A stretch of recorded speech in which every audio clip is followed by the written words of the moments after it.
seamlessly across all devices, I think. Have you tried using it on a phone though? I did today. Like to edit a doc? Oh, no. I just use it. You just looked at it? I just use it for like reading. Like on my phone, I use it for reading. Oh, yeah. Well, so I would never edit. So I didn't try to edit, but as I was reading, I tapped in and it went in. And then trying to tap out of the edit mode is very difficult. You have to hit it and then you click. Yeah, it's not very intuitive. It is annoying. Yeah. Dave's checking our audio to try to get the audio right before we start this time. Nice. Before we get deep into working? It. We're good. I want to check mine too. And Tobi, can you talk into the guest mic? We're talking to the guest mic, Tobes. Talking to the guest mic. Oh, you got it? Really? Oh, you heard it too? Yep. All right. So we are live right now, huh? Mm-hmm. That's nice. 2:58. Well, on the clock that we have here to prompt us not to talk past 3 minutes. So we got a 3:01. Bill says we can't talk past 3 minutes. Wow. Yeah, we're not allowed to. Yeah. You mean like we got 2 minutes 40 seconds? Yeah. Between your naps, have you been watching any TV? I just finished watching on PBS, Secret Memoirs of like Japan. I think Memoirs of a Secret Empire. That's very different. Fascinating. Yeah. Talks about like the history of Japan and having their first shogun and how the power goes from the emperor to like the samurai, and then eventually when the US showed up on the shores.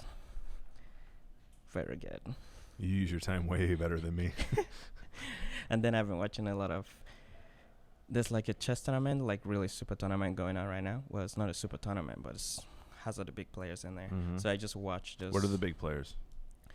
Who is the LeBron James of chess right now? Carlsen Magnus. So he doesn't win? Wow. I trapped you into that one. See? He's See what I did there? 97 games unbeaten. Oh, really? Okay, Yeah. So he's more like the Michael Jordan of Coincidentally, I'm playing my... Oh, yeah, that's... see? Yeah, that's... Yeah, Lakers aren't going to win. They will. No, they will. there's no Things chance. are looking good. How are things looking good? They've played one game. Did you see the game yesterday? No. Who'd they play? The Warriors? Oh, again? Play the Warriors again? Oh. They played the Warriors once already. Oh, okay. Did they play them again? Maybe. Oh, I've not been following. You're a great fan. Preseason doesn't matter. Oh, okay then. What was the point you were going to make then? They look good. Preseason doesn't matter.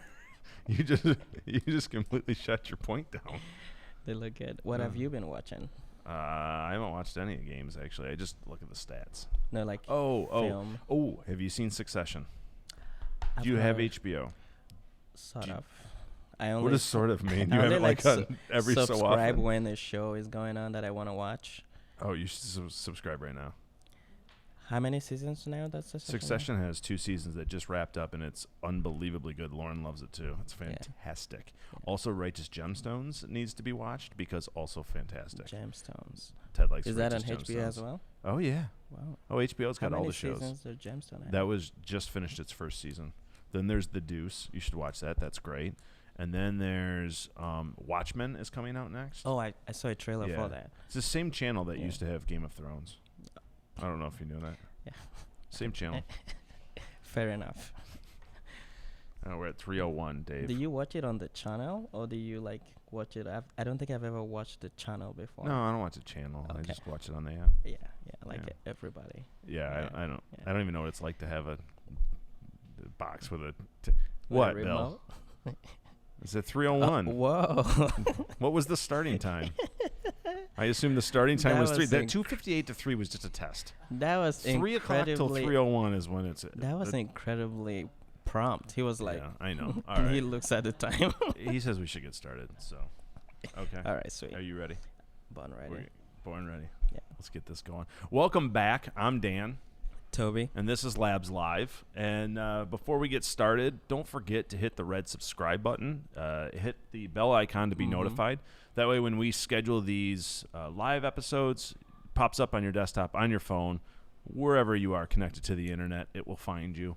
And then also when we're done with this, it'll be available online for viewing after. Again, Toby likes to assess his performance after and watch it for a long time. That's how you be better. He does. Yep. A lot of naps and a lot of watching himself makes him better. There is a chat room. So if you have a question for our guest today, you can ask in the chat room, and we will do our best to bring it up. Dave is paying attention to it, especially now that the audio is working fantastically today, which is fantastic and very fantastic. It's 3 in a row. Great job, Dave. Did you like that? Yeah, Dave did great today. He tested them out. Anyways, today's guest is going to be Ted Hansen. He is a QA engineer at Detroit Labs, and he's going to be talking about robotics. Super exciting. Yes. Do you like robots? Yes, I do. Do you know which one he's going to be talking about? Some of them. Yeah? Yeah. All right. I'm not very good at making them, but... Have you made one before? No. Oh, then you I'm not very good with, practical stuff. I'm good with reading about it, the theory, but when it comes to doing the practical, no, I'm not. Got it. Right. All right. Well, before we get into that, we got to talk about the news. Let's go. All right. Google launched several products, right? The Pixel 4, PixelBook Go. What else? PixelBook. Oh, the earbuds? Yeah, okay. competitor to the AirPods. Yeah. They also launched Nest Aware, so it's basically like a service for your camera, your Nest camera. Didn't they always have Nest Aware? No, but I think now for $6 a month, you can view your history, your event history. I think they had that already. For $6 a month as well? I don't know. It was like a 1-year purchase thing. It was called Nest Aware. They must have had something new. Pricing. Anyways, okay. And there was also Nest Wi-Fi, so they merged the Google's Wi-Fi with Nest. Yes, and then the speaker. So the speaker and the router are the same thing. Okay, so the speaker can act like a mesh network? Correct. Oh, that's pretty clever. It's super neat. Yeah. And then they had also the Nest Mini, which is the Google Home Mini before, but now you can just mount it anywhere on the wall.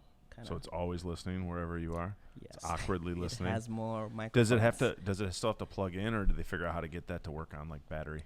No, I did see wires, so that's unfortunate. You have to plug it in a socket. Yeah, that's not cool. Yeah. But the PixelBuds is coming out, I think, spring 2020, if I remember correctly. Why would they announce it now? I don't understand it. Going. Yeah, but there's a getting excitement going, and then there's a no one cares anymore. It's Google. I'm pretty sure there's a way they can, when you're watching YouTube or Googling something, they would remind you. Yeah, maybe. Yeah. Speaking of Google, Stadia. This one's super exciting. Yeah, it's supposed to. You're supposed to be able to have Class A or Tier 1 or AAA titles. Dave, not if I'm saying any of this correct from a gaming standpoint. AAA titles, right? Because I know Borderlands 3 and Destiny 2 is coming out. It's a game streaming platform, so you don't have to have a console. Yes. It just streams the game to you. To your computer, your Chromecast, which I love because I'm all in on Chromecast. You can just play an actual game without having Xbox. Oh, I'm pumped. I actually ordered the Founders Edition, so I get the Midnight Navy controller because why wouldn't I? They say you get 2 controllers, one for you and your friend. Am I that friend? You do not get a second controller. You get a buddy pass. Ah. You want the buddy pass? Sure. I think you still have to pony up and get a controller, though. Oh, okay. Yeah, no chance you will. The other thing that came out, or that was demoed, I should say, is Microsoft's xCloud, which I believe is a competitor, right? Yeah, it is a direct competitor, and I think right now, if you sign up for the beta program, you're able to test Halo and some Microsoft exclusive games in the Xbox. I saw a controller with a phone on it. Yes. Is that how people are playing or testing out xCloud? You need an Android phone, and then the app is on there. Why can't you use iOS? I don't know. Maybe you don't have to have the answers. I was just wondering. Yeah. I have no idea why they picked Android. Okay. But Android phone. Oh, but actually, Microsoft have been really getting friendlier with Android a lot lately, so I'm not surprised actually. Oh yeah, didn't they just launch something Android based? Their phone or their Duo thing? Their Surface phone that is not a phone. They said it's not a phone, that is a Surface, whatever that means. But it's the size of a phone, but it's Android. But it's not a phone? It won't make phone calls? I think it will. So it's a phone? It's a Surface. Anyways, okay. So they're testing out they're testing out xCloud right now. This is really awesome because I just got back into playing Call of Duty. Awesome. Yes, the kids there continue to dominate me. Kids have all the time in the world to be better at their craft. That's what I'm telling myself. Not just that I'm old and terrible now, but just that they're younger and better. While you're doing Labs Live, they're practicing. Yeah, maybe that's the case. Yeah. I have a ranking of 8, and they have a ranking of 172. I round the corner, I'm done. You got no shot. Yeah, it's embarrassing. Yeah. But one last thing let's talk about is smartphone cameras. Since the Pixel 4 just came out. It's got another 3 lenses on that, right? Or is it 2 lenses? 2 lenses. It just They looks claim like they it has don't 3. need the third one, Yeah. but just watch next year. They will have the third one. Yeah. So Pixel 4 has 2 lenses. iPhone 11 has 3 lenses.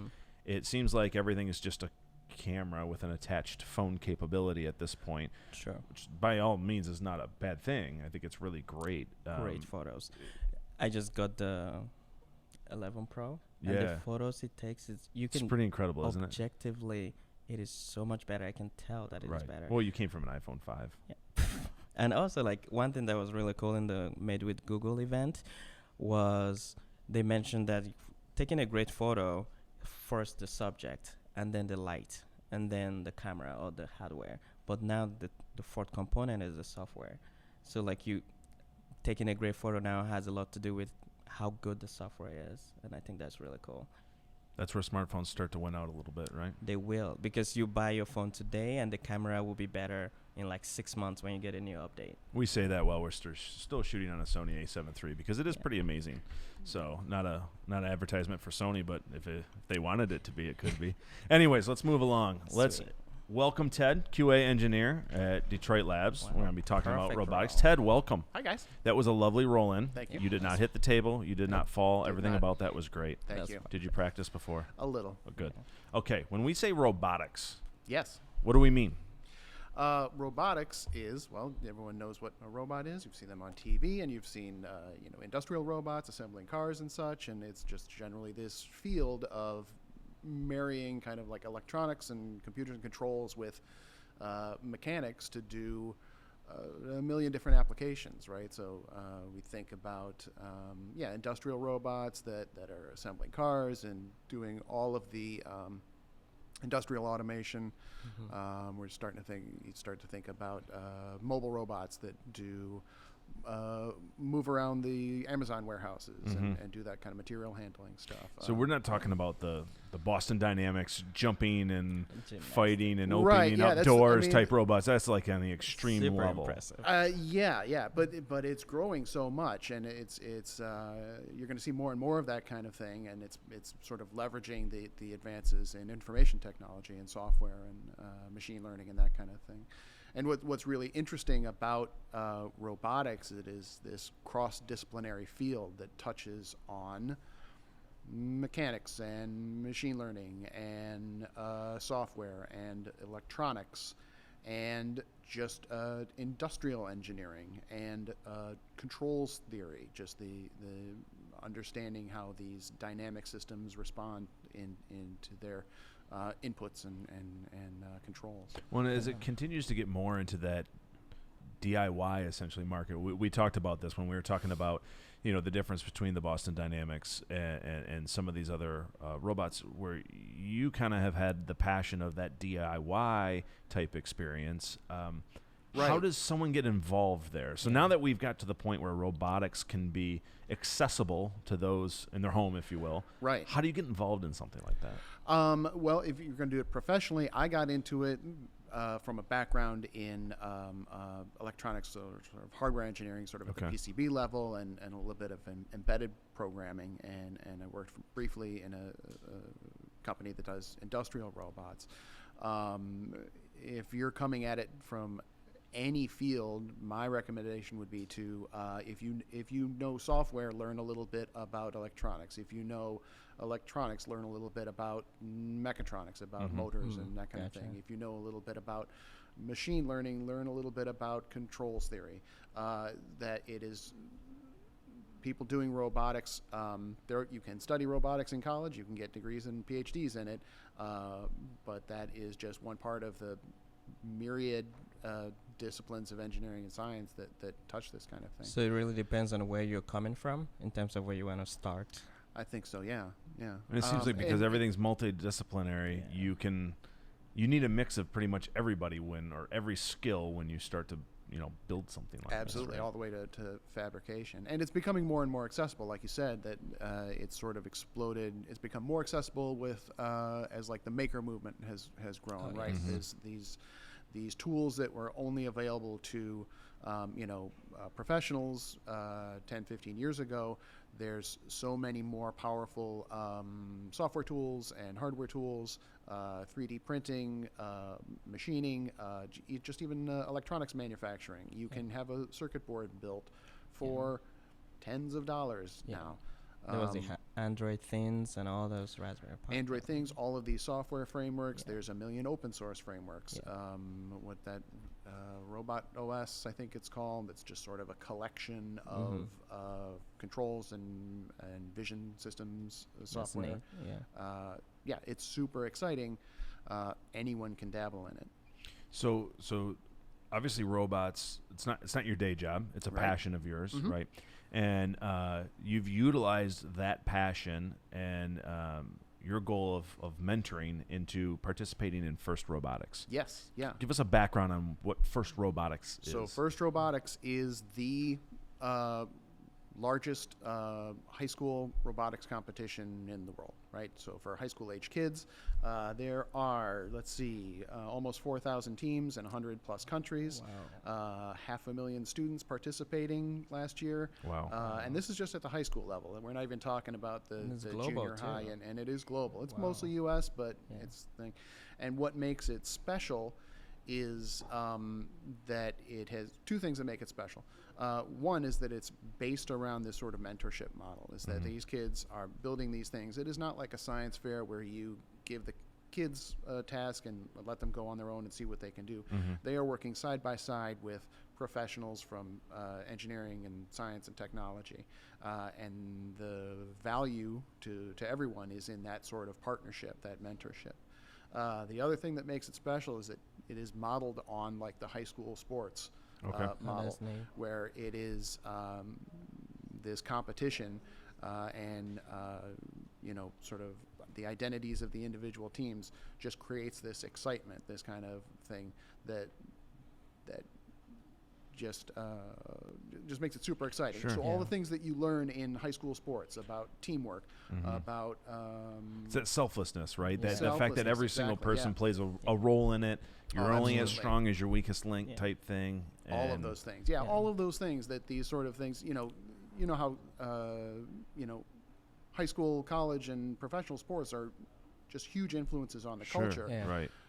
The founders of FIRST looked at that and said, we need this kind of excitement, this kind of passion to be brought into science and technology, especially when kids are growing up. They need to be able to know the name of an engineer in their life and be able to have these people as their role models. Well, I had a chance.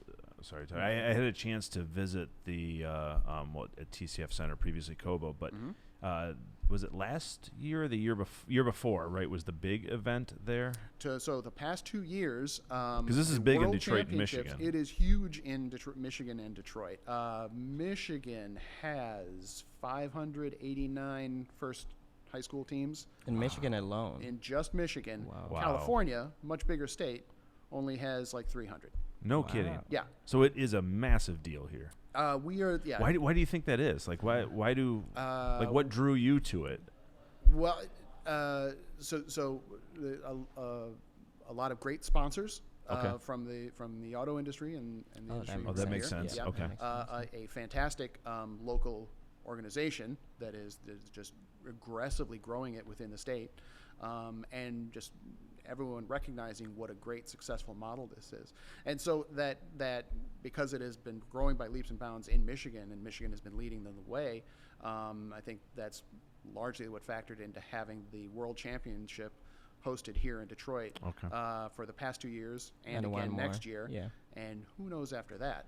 Hopefully we keep getting it. Yeah, exactly. Let's see, 2019 championship winners included 2 teams from Michigan, the Thunder Chickens from... Great name. Yeah, from we actually have an employee that is an alumni of the Thunder Chickens team. Really? Yeah. Oh, that's awesome. Will Hinchman. No Wow, kidding. that's Okay, really cool. very cool. Yeah, we have like 3 or 4 employees here who are alumni of FIRST who participated as kids. No kidding. And now are doing this. And you will see that more and more.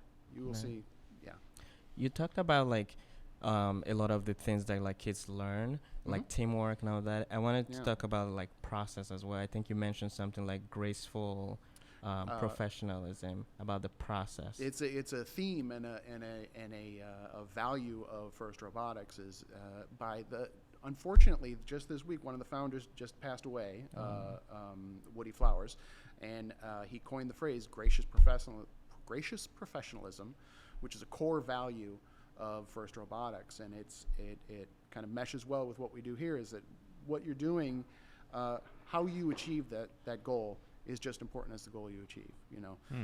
How you carry yourself, how you move through the world, and relate to your peers and profession and your country, just as important as the results you achieve. See, I love that because I grew up playing sports, right? That's sportsmanship in sports, right? Like, are you a good, what's your etiquette, your sportsmanship, things like that. I love that it's the same thing, said differently, works for that industry. And I love that kids are getting exposed to that no matter what your interests are. I think that's fantastic. 100%. Why do you mentioned in Michigan, one of the reasons it's doing so well or having so many kids involved, it's from the great companies that are involved in this. And I know, obviously, we have the auto industry. GM's a big player here. I know DTE Energy, Steve Ambrose specifically is heavily involved. Their CIO. They're a huge sponsor. They sponsor not only individual teams, but they sponsor some district and regional and to some degree the championship. They are a sponsor of the Michigan State Championship. Okay. Yeah. So there's there's two angles here for a company to be involved. Help me with that. There's the angle of some amazing talent that they should be at least talking to and getting in front of. Absolutely. First is building a pipeline for these talented kids to learn about science and technology, get inspired. That's in the name, for inspiration. Science and technology. Get these kids inspired, get them into college or trade school or into some further education, and into a career. So these kids, when they graduate or age out of the first program, they are excited about learning. They have experience being on a team, solving problems. They have seen firsthand how professionals solve problems. They are not, a lot of kids, we have sort of a consumer culture that when you need a thing, you buy it from Amazon, right? Right. It's somewhat of a profound lesson for kids to see an engineer solve a problem by building a brand new thing. And just making it. To realize, that's done by real people. Right. It can be done by real people like me. I can do these kinds of things. Yeah, and you talked also a little bit when you were mentioning like having experience building products or solving problems with constraints like time and money. That's what kind of separates it from academic things, right? Academic competition, there's a real answer. There's no. But in FIRST Robotics, these are real world problems. We are constrained by time. We are constrained by resources. We are constrained by money. These teams are small to medium sized businesses that have to go out there and hustle for funds. There's no fantasy here, right? It's like this is what the real world is actually like. One of my favorite memories of mentoring is working out. We needed to buy some parts. We needed to buy some pneumatic cylinders, and I sit down with the kids and we go on the chalkboard and we work out. Okay, we need this. We have this air pressure. We need this diameter. We look through the parts list. Okay, we need this one, and I look down at the kids and I say, look, okay, I'm going to place the order today. If we choose the wrong one, there's not time for us to get another one. And these kids look at me, and they look down at their math, and they look at me again. They're like, wait. And furiously start checking their math and doing it again, because it hits home right there that this really counts. Yeah. Right? That's awesome. Yeah. That is incredibly hard to teach, especially when you're stuck trying to teach that at a professional level. So having these kids learn that growing up as a core piece of life is so valuable. So these kids are in demand. There is incredible amount of scholarship money going to these kids, millions of dollars. I don't know how much. Wow. Millions. Measured in the millions. And then schools, colleges are fighting over these kids. Employers are fighting over these kids for internships. It's amazing, and with good reason, because they have learn these lessons Like very real well. experience. Yeah.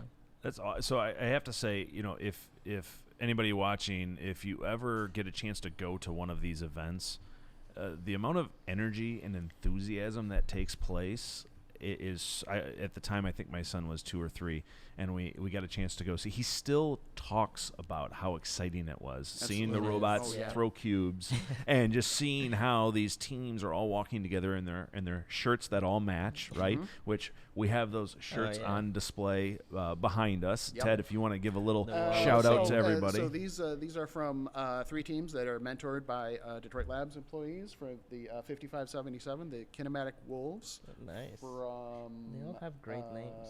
I forget the school's name. From where? Detroit Cristo Ray, that's right. The Aztec Eagles, my team, 4680, from Ceasar Chavez Academy, and then the Wrecking Crew from the Detroit Hispanic Development Corporation, the sort of house team. The That's Detroit awesome. Hispanic Development Corporation is a community center in Southwest Detroit that is providing a host a venue basically for like 11 different teams to come build their robots, Oh, that's nice. which is a really cool experience that you see all these teams in this big warehouse all working together, learning from each other, sharing parts, sharing logistics and transportation and even food and that kind of thing. That's So awesome. they volunteer like the kids in there. Is it like personal time, or do they have like a class period where they do this? No, this is all after school, and kids Wow. will. See, that's incredible. It Yeah. is. I mean, you wouldn't believe it. The kids giving up their spring break to work on the robot. To work Giving with up you. Deadline's coming up. Fortnite. you Work with me personally. Well, what can I say? Oh, that's Also, guys, I want you to make sure we represent Team 4680. So when you come out and see us, Exciting. make sure fantastic. you have those on. I'm going to do this because I have a feeling I'm going to poke myself if I There try you to go, do it yeah. while we're live streaming. So Thank yeah, if you want to get excited That's about this, awesome. if you want to learn most about it, come to one of the events. Yep. I would recommend the Detroit District competition. It will be coming up in the spring, I think in either March or April Okay. at Cass Tech High School. Okay. Yeah. And if you can't make that one, definitely come to the World Championship at the end of April. End of in, April. And that'll be the one at TCF? Yep. Great. And we're going to make sure, once this goes up, we'll have links all throughout description. Trying to make sure we highlight first, maybe some social channels for some folks, highlight the teams. Also, we have other folks at Detroit Labs that help to mentor. We have, let's see, last year we had about 10 people volunteered at one degree or another. Some people being a mentor working with a team for the whole season. Other people working, I can't name them all, I'm going to forget them. Other people working in the preseason, just helping teach some kids coding, just kind of the basics. And then other people come in for a day or two to help do some debugging. Or Any that little kind of bit thing. helps, right? Yeah. And Oh, especially these kids absolutely. are looking up. Everyone who's helping is a professional, essentially, in the field or in a related field, right? Obviously, we don't Yeah. build robots here. Right. But we have a lot of people that are passionate about the different disciplines within building robots, Absolutely. and all dedicating their Even free project time management. to do this. I always tell new mentors, when you join one of these teams, you will see every problem in project management, every poor practice, all happening all at once in a microcosm. That's Yeah. fantastic. All right. Well, That's awesome. Ted, thank you so much for joining us. Thank you so much Thank for you. dedicating your free time to doing this, mentoring. I know it means a lot to the kids. It means a lot It's to great. Detroit Labs. Yeah. Thank you for all That's the other awesome. team members at Detroit Labs for doing this. It's an incredible thing. It is a privilege to be able to do this, to use that like your own like professional skills. Volunteering is always great. Volunteering is always rewarding. It is especially rewarding when you can use the thing that you know best to Inspire the to next inspire kids, generation. yeah. That's great. awesome. All right. Well, thank you. Thanks for tuning in this week. Again, it'll be available afterwards if you'd like to go back and watch. Don't forget to hit the subscribe button, the bell icon to be notified so you know when we go live or you know when we upload anything else. Appreciate everybody behind the scenes that works very hard on this. We gained one new viewer on the back end over here on the couch, which is fantastic. We're growing rapidly. David can't even believe it. We do this every 2 weeks, Thursday, 3 p.m., calendar permitting. And with that, I say have a great rest of your day. Thanks. Thanks.